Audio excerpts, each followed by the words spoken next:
Buonasera dal Museo della Bonifica di Cavendramin a Taglio di Po, concerto lirico della Società Corale Adriese, diretta dal maestro Massimo Siviero, in occasione della 14ª edizione Appuntamenti in Corte,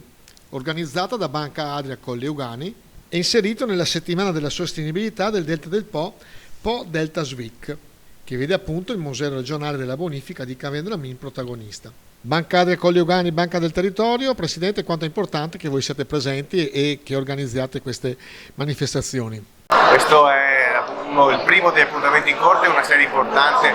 che anche quest'anno parte, sono 30 appuntamenti, ma la cosa più importante, più bella è che partiamo da quello che è il simbolo del nostro territorio, qui dove la Fondazione Cavendramin, quindi veramente sono orgoglioso di aver dato il là questa settimana importante, settimana della sostenibilità.